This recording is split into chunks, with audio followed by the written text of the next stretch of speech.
4. ការបំពេញតួនាទីជាកូនល្អគឺជាការបដិបត្តិធម៌ល្អកូនល្អត្រូវភ្ញាក់ខ្លួនត្រូវរហ័សរហួនរវិះរវៃត្រូវឈានទៅមុខត្រូវធ្វើការងារប្រជែងជាមួយពេលវេលាដើម្បីកសាងខ្លួននិងដើម្បីការរីកចម្រើនដល់សង្គមជាតិ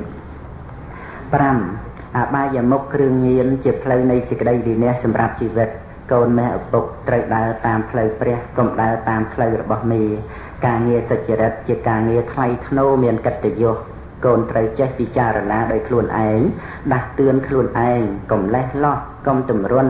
ត្រូវឆ្ងាយពីអបាយមុខស្រីស្រាលបែងនិងបាបប្រមិតត្រូវដើរនៅក្នុងផ្លូវធម៌ជានិច្ចកូនមេឪពុកពេលវេលាដែលកន្លងទៅនឹងជីវិតឪដែលបានកន្លងមកនេះជារយៈពេលយូរដែរហើយជីវិតឪបានឆ្លងកាត់រឿងរ៉ាវនៃជីវិតឆ្លងកាត់ព្យុះភ្លៀងនៃបញ្ហារាប់មិនអស់ឆ្លងកាត់សុខទុក្ខនិងឆ្លងកាត់លោកធម៌ផ្សេងទៀតដ៏ច្រើនសន្ធឹកសន្ធាប់កូនស្ងួនមេឪពុកហើយជីវិតរបស់មនុស្សគ្រប់រូបគ្រប់នាមមិនថាមានក្រល្អអាក្រក់ឡើយជាទីបំផុតនៃជីវិតទាំងអស់គឺត្រូវធ្លាក់ចុះចូលក្នុងការចាស់ការឈឺនិងសេចក្តីស្លាប់ជាពិតប្រាកដក្នុងរយៈពេលនៃជីវិតឪដែលបានកន្លងមកនេះឪបានជួបប្រសពនិងបានដឹងរឿងរ៉ាវច្រើនក្នុងលោកឪមានពាក្យដែលត្រូវប្រាប់កូនឲ្យបានដឹងចូលកូនប្រុងចាំស្ដាប់ជីវិតមនុស្សយើងនឹងមានសេចក្តីសុខទៅបានទាល់តែយកធម៌មកជាកល្យាណមិត្តយកធម៌មកទំនុកបំរុងឲ្យដល់ចិត្តតាំងទុកក្នុងចិត្តជានិច្ចអចិន្ត្រៃយ៍ធម៌ក្នុងទីនេះគឺការបំពេញនៅមុខនាទីនិងភាពត្រឹមត្រូវក្នុងពេលខ្លះសេចក្តីទុកបានមកដល់ជីវិតដើម្បីសាកល្បងមើលបើយើងមានសេចក្តីអត់ធន់ច្រើនប៉ុណ្ណាសេចក្តីសម្រេចក៏នឹងមានច្រើនប៉ុណ្ណោះដែរសេចក្តីសម្រេចមានសម្រាប់អ្នកដែលមាននៅសេចក្តីអត់ធន់និងមាននៅសេចក្តីព្យាយាមសូមឲ្យកូនប្រកាន់នៅកតិមួយថាឧបសគ្គរមែងមកមុនសេចក្តីសម្រេចនិងសូមកូននឹករលឹករឿយថា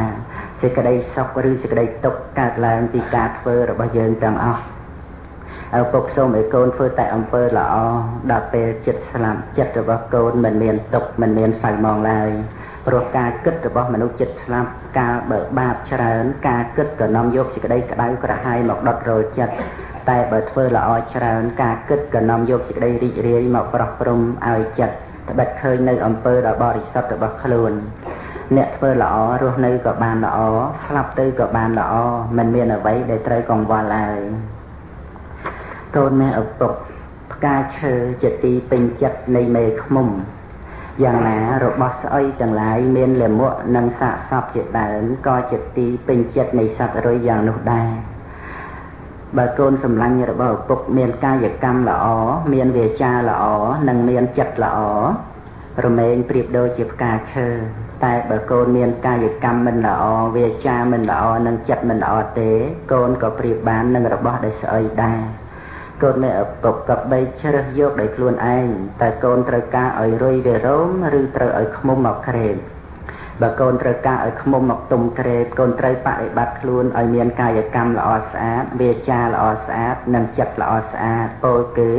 កូនត្រូវជាមនុស្សមានសិលមានធម៌បើកូនប្រព្រឹត្តផ្ទុយពីល្អស្អាតកូនត្រូវបានជួបតែជាមួយរុយដែលនាំយកនៅសេចក្តីសៅហ្មងនិងសេចក្តីវិន័យមកដល់កូនជាពិតប្រាកដមេឃ្មុំក្រេបផ្កាមិនធ្វើឲ្យខូចផ្កាមានតែនាំយកលំអងកេសរទៅធ្វើជាទឹកផ្អែមឯខ្លួនឯងជាផ្កាសម្រាប់បានជាផ្លែញ៉ាំប្រយោជន៍ក្នុងលោកឲ្យបរិបូរណ៍នៅនឹងខ្លួនមេឃ្មុំមិនមានមេរោគមិនមានរបស់ស្មោកគ្រោកមានតែលំអងកេសរផ្កានេះជាឈ្មោះនៃមនុស្សល្អបើកូនជាមនុស្សផ្កាកូននឹងមានមនុស្សល្អមករកកូនញ៉ាំប្រយោជន៍ឲ្យទលំទលាយម្យ៉ាងទៀតមេឃ្មុំជាឈ្មោះនៃសិរីសួស្តីឪសូមឲ្យពរដល់កូនសូមឲ្យកូនបានជាមនុស្សល្អប្រៀបបីដូចជាផ្កាឈើសូមឲ្យកូនបានឆ្លងរួចពីការសៅហ្មងកុំជាមនុស្សស្អុយឡើយកូនមេឪពុកក្នុងផែនពោធិធានេះតាំងពីដើមរហូតមកគ្រប់យ៉ាងជារបស់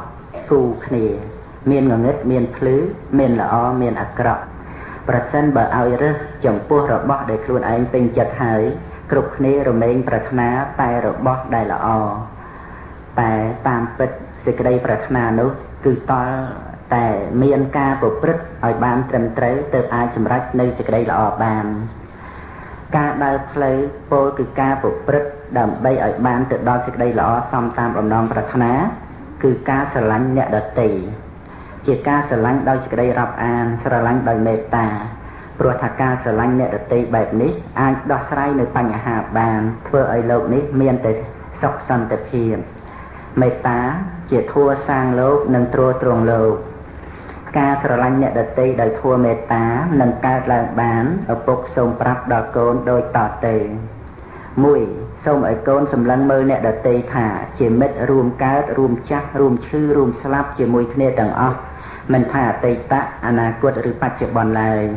2សម្លឹងមើលផ្នែកល្អនៃសត្វលោកនិងសម្លឹងមើលបំណងប្រាថ្នានៃសត្វលោកដែលចង់បានសេចក្តីសុខដូចគ្នាព្រមទាំងសម្លឹងមើលសង្ខារលោកតាមសេចក្តីពិតផង3មានសេចក្តីសន្តោសគឺមានការពេញចិត្តតាមមានតាមបានជាភូមិឋានក្នុងជីវិតមានបានយ៉ាងណាក៏ព្រមល្មមយ៉ាងនោះមិនប្រកាន់ស្អិតព្រោះឃើញដល់ហេតុដែលសមគួរជាមួយផលសូមឲ្យកូនគិតថាមានក៏ល្អមិនមានក៏បានពេញចិត្តចំពោះរបស់ដែលសមគួរគឺរបស់ដែលបានមកដោយសុចរិតចិញ្ចឹមជីវិតដោយទ្រព្យត្រជាក់ត្រជុំ4មានការតាំងចិត្តមាំឃើញទោសនៃសេចក្តីខ្ជិលឃើញគុណប្រយោជន៍នៃសេចក្តីព្យាយាមការបានជួបនៅរបស់ដែលមិនជាទីប្រាថ្នាត្រូវកូនធ្វើទុកក្នុងចិត្តថាលេបយសសុខទុក្ខសរសើរនិន្ទាអត់លេបអត់យសជាច្បាប់ធម្មតារបស់ជីវិតបើក្តៅខ្លាំងកូនត្រូវពាក់មួកឬបាំងឆាប់កូនមិនត្រូវខឹងបន្ទុះនឹងក្តៅឡើយចំណុចទី1និងទី2ជាហេតុចិត្តនៃចិត្តមេត្តាចំណុចទី3សេចក្តីសន្តោសរារាំងលោភៈព្រោះបើលោភៈច្រើននាំឲ្យខូចការរាប់អានរហូតនាំចូលទៅរកការបៀតបៀនទៀតផងចំណុចទី4គឺព្យាយាមជាគូនឹងសន្តោសញ៉ាំងជីវិតឲ្យមានស្ថិរភាពជាប្រយោជន៍ដល់ការរក្សានៅគុណធម៌យ៉ាងទៀតការមិនញាប់ញ័រនឹងលោកធម៌មិនតោះចិត្តជាមួយនឹងរបស់ធម្មតាឈ្មោះថាមានធម៌ជាទីពឹងបើគល់មានធម៌ជាទីពឹងរមែងមិនខឹងក្រោធជាមួយអ្នកដទៃឡើយចៅកូនចាំទុកថាខឹងក្រោធនឹងអ្នកដទៃគឺលុតជង្គង់អង្វរសូមសេចក្តីសុខពីអ្នកដទៃឯការស្រឡាញ់រាប់អានអ្នកដទៃជាការចែកនៅសេចក្តីសុខដែលខ្លួនមានយ៉ាងសម្បូរឲ្យដល់អ្នកដទៃបើកូនចេះស្រឡាញ់រាប់អានអ្នកដទៃប្រកបទៅដោយធម៌មេត្តាហើយកូននឹងបាននៅសេចក្តីល្អសមតាមបំណងប្រាថ្នាបីដូចកូនមេឪពុកមានទេវតាតាមថែរក្សាចឹងឯងកូនមេឪពុកមនុស្សគ្រប់រូបដែលកើតមកក្នុងលោករមែងមានការតាក់ទងគ្នាដោយពាក្យនិយាយពាក្យនិយាយមានអំណាចដល់ក្រៃលែងកូនត្រូវយល់ដូចតទៅ1ពាក្យនិយាយអាចដូរផ្លាស់ហេតុអាក្រក់ឲ្យคล้ายមកជាហេតុល្អបាន2ពាក្យនិយាយអាចដូរផ្លាស់មនុស្សដែលមានទុក្ខឲ្យភ្លេចទុក្ខបាន3ពាក្យនិយាយអាចដូរផ្លាស់មនុស្សខ្ជិលឲ្យមកជាអ្នកមានព្យាយាមបាន4ពាក្យនិយាយអាចដូរផ្លាស់មនុស្សល្ងង់ឲ្យមកជាមនុស្សឆ្លាតបាន5ពាក្យនិយាយអាចដូរផ្លាស់មនុស្សដែលកំពុងមានកង្វល់ឲ្យជាមនុស្សស្ងប់បាន6ពាក្យនិយាយអាចដូរផ្លាស់មនុស្សជាចេះរឹងរូសឲ្យត្រឡប់មកជាមនុស្សបដៅងាយបាន7ពាក្យនិយាយអាចដូរផ្លាស់មនុស្សដែលខូចសតិឲ្យមានសតិវិញបាន8ពាក្យនិយាយអាចធ្វើឲ្យមនុស្សឆ្លោះគ្នាទៅជាល្អនឹងគ្នាក៏បានដែរយ៉ាងណាចំពោះពាក្យនិយាយនេះរមែងមានអំណាចដូចគ្នាដែរគឺអាចនិយាយឲ្យមនុស្សខូចប្រយោជន៍និយាយទម្លាយនៅសេចក្តីសុខចម្រើនរបស់អ្នកដទៃបានគ្រប់យ៉ាងដូច្នេះកូនត្រូវបប្រតិបត្តិក្នុងការនិយាយឲ្យបានហ្មត់ចត់កូនត្រូវហាត់និយាយនៅក្នុងវាចាល្អ5យ៉ាង1និយាយពាក្យពិតមិននិយាយលេះលោះ2និយាយពាក្យពិរោះមិននិយាយញុះញង់3និយាយត្រឹមត្រូវតាមកលៈទេសៈ4និយាយឲ្យបានប្រយោជន៍ដល់អ្នកស្ដាប់5និយាយដោយចិត្តមេត្តាប្រាថ្នាឲ្យអ្នកដទៃបាននៅសេចក្តីសុខ